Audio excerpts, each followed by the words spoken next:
Listen. What do you hear? Do you hear the sound of a poured glass of water after a long workout?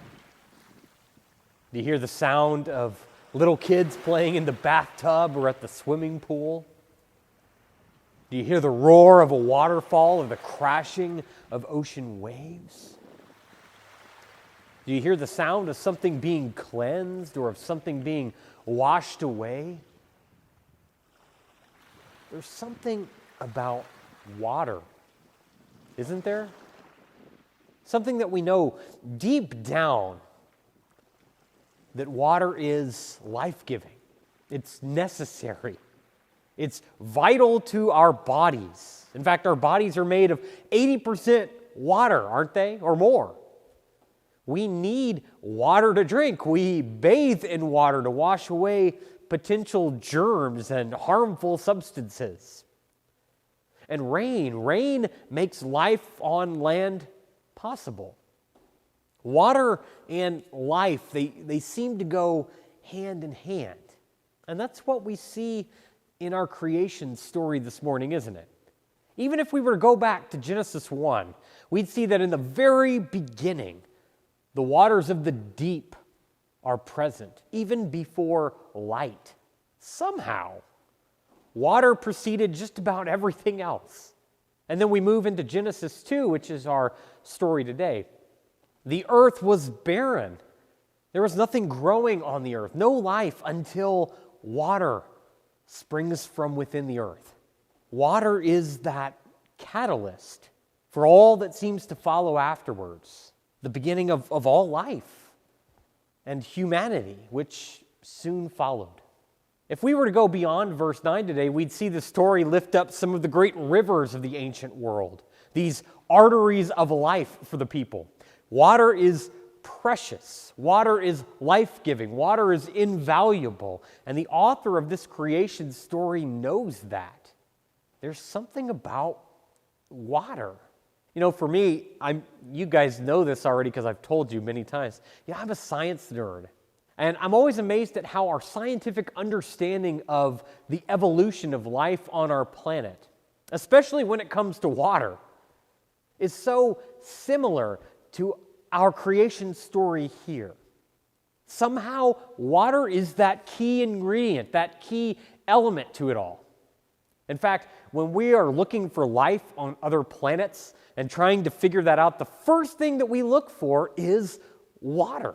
Because somehow this substance is just perfect for breaking down and mixing and combining molecules together.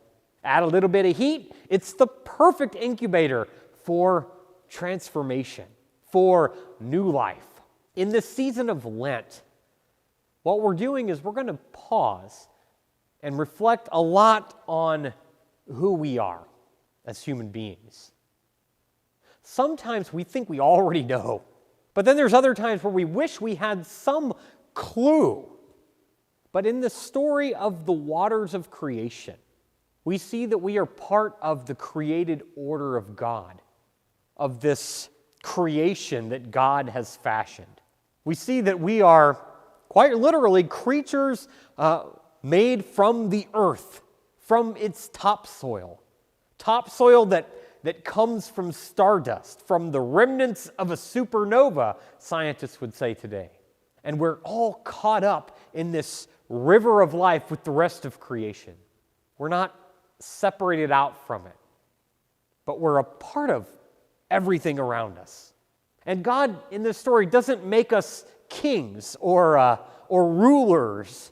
We're not made conquerors or heroes. We're not made to dominate or exploit creation, are we? Instead, what we see in our story is that we're created to be gardeners, caretakers, stewards of God's garden of plenty.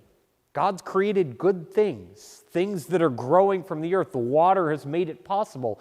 And then human beings, we're created to be caretakers in that garden. But sometimes we human beings, we've made this assumption that all we see belongs to us. that it's ours to use as we please, to dominate and control everything. And we've learned the hard way, time and time again, that when we make this assumption, we usually end up causing unintended destruction of all kinds to ourselves, to our homes, to our communities, to our habitats, to our nations, our relationships, to our climate, to the oceans, to the air, to the soil, our rainforests. I mean, the list goes on and on. We bring catastrophe to others, to other nations, to our neighbors of all kinds, because we assume that everything around us, this creation, is ours to do with whatever we want. You know, sometimes it's our creature comforts, our power, our control. These things have become more important than the well-being of our planet. Our greatness, right? Our self-importance has become more important than our responsibilities as caretakers. Think about this with me. And this is going to be a little challenging. It's challenging for me too, especially for us here in the Western world where we have things, let's be honest, pretty good. The machine that is our economic system of today, our insatiable lust for money that seems to go along with that, for material wealth, for more and more and more, it has addicted us to these patterns and policies and practices that promise to make us better off.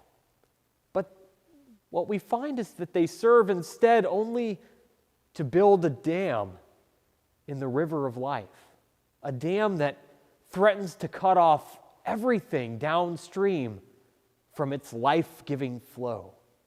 These waters of life, this stream of life.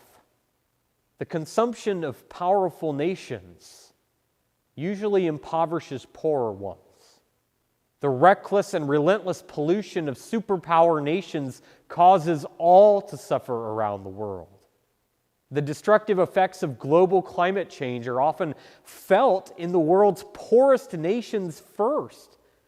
Those nations, those peoples who have no resources to combat rising seas and the crazy new weather patterns that we see. Increased demands are made politically for national isolationism, choosing which international neighbors to ignore and which ones we can be friends with. Oftentimes, we can't see that the dam that we're building in the river of life is cutting off the flow to our own future, to our own well-being. Our future and that of every living thing on this planet. Our actions are not only environmentally destructive, but as I've mentioned just before this, they inherently force us to break that second greatest commandment that Jesus gives us, to love our neighbors as ourselves.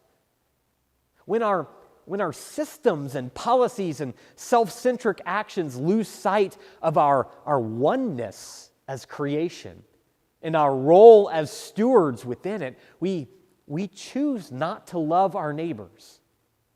And in essence, we choose not to love God.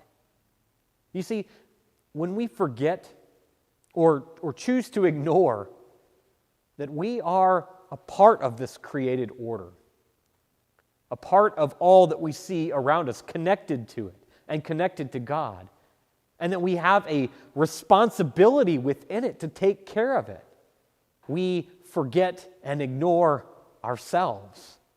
We ignore who we are, our true nature. We make ourselves instead idols and kings and God and rulers, wasteful and destructive. But this isn't us. That was never meant to be us. It might feel good, feel like we're trying to gain control over things in our lives, feel like we're trying to gain control over creation, but that was never our role. That was never what we were meant to do. We were never meant to stop the current of the river of life, to dam it up.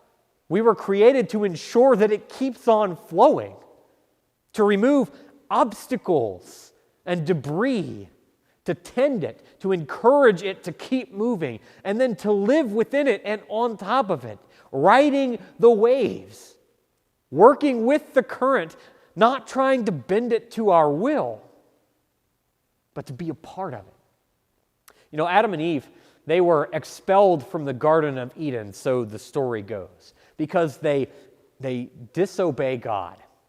They wanted to be more. They wanted to be more than they were. They wanted to be like God. And today we try to play at that role too.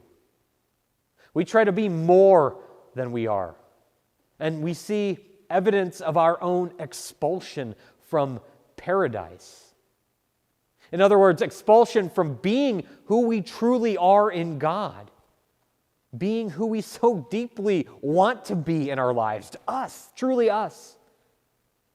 When we choose to ignore our oneness with creation and our responsibility within it.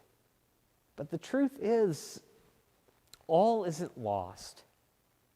As terrible as this may sound, and maybe as challenging as it sounds, and I want to be challenging, because I'm convicted about this in my own life, because I too participate in systems of destruction and manipulation, systems that tear apart the creation that we're called to care for, systems that inherently lead us to not loving some of our neighbors we might label as the immigrant, or others from other countries, or the lowly. But all is not lost. Even now, God has created a new Eden, a new garden, if you will. What God's done, and what we say as Christians, is shown us where the river of life is really flowing to this new creation where heavens and earth are together and one forever. And it all comes down to Jesus. Jesus, who reveals what it is to be at one with God, to be about the stewardship of God's good earth and God's love. Jesus, who knew that we would never be able to fix this on our own, who knew we would always do things to make ourselves God or to try, and that we would somehow need help. Jesus offers us forgiveness and shows us that the dams we build in the river of life, they're all going to fail. None of them are going to hold up. The river will break down any obstacle that we try to erect to stop that flow, and it will wash it away, like it washes away our sinfulness and our pride and our arrogance. And life will go on in Jesus Christ. And we have a chance to join the river again, to go with the current instead of trying to be against it. We have a chance to be who we were always meant to be, at one with the waves and at one with God, at one with creation.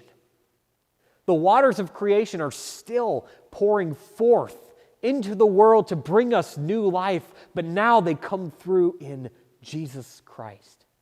You see, if we're going to talk identity and talk about who we are this Lenten season, we are New Eden people. We are people of this new garden.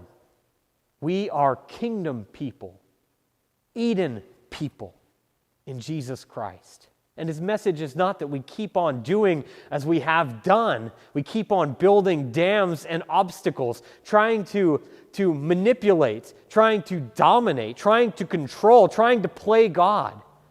In Jesus, we see we don't have to do that. We aren't enslaved to those systems of division and destruction and domination. We are free to be truly us, to be caretakers and stewards of creation as we were meant to be. Free to love our neighbors as ourselves. Free to look anew at the systems that we are a part of in this world through a new lens, through the lens of Jesus Christ. We don't have to be enslaved to what looks like the ways of the world, to the ways things have always been done. We can look with a critical eye at our politics, at our economics, at our systems that seem to promote injustice at times. You see, in Jesus Christ, we're able to look at these things and see if love is there. Because if grace is not there, if love is not there in any of these things, and not part of the systems we participate in, then we are forgetting who we are, and we are not able to be truly us. This Lenten season, we're going to continue to talk about the waters of life. Water is going to be our metaphor that takes us all the way to Easter, to the cross, and to the resurrection that follows.